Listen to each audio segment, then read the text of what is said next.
স্বরাষ্ট্রমন্ত্রী নিরাপত্তা দিতে না পারায় তিনি ব্যর্থ হয়েছেন। অবিলম্বে তাকে পদত্যাগ করতে হবে এবং নতুন যোগ্য দায়িত্ববান ব্যক্তিকে বসাতে হবে। বিচার অবিলম্বে নিশ্চিত করতে হবে। বিচার যদি নিশ্চিত না করা হয়, এই সরকার কোনোভাবেই 5 বছরের মেয়াদ সম্পূর্ণ করতে পারবে না। যারা সমঝোতা করছে, যারা নতুন করে স্বপ্ন দেখছে আওয়ামী লীগকে রাজনীতিতে পুনর্বাসিত করার, তাদের পরিণতি আওয়ামী লীগের মতোই হবে।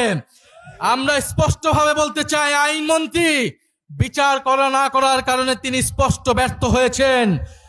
তথ্যমন্ত্রী তিনি স্পষ্টভাবে ব্যর্থ হয়েছেন। আওয়ামী লীগের সুশীল সমাজকে তিনি মিডিয়া স্পেস দিচ্ছেন।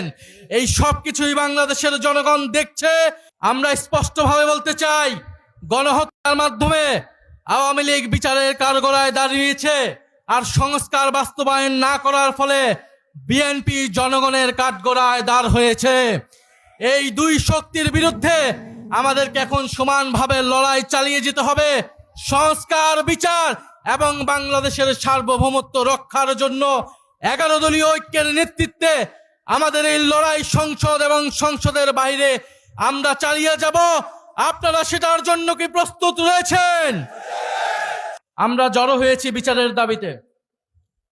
এটা আমাদের জন্য দুঃখজনক, আমাদের জন্য হতাশার, যে গণ অভ্যুত্থানের 2 বছরের মাথায়ও আমাদেরকে বিচারের দাবিতে আজও রাজপথে হাজির হতে হচ্ছে।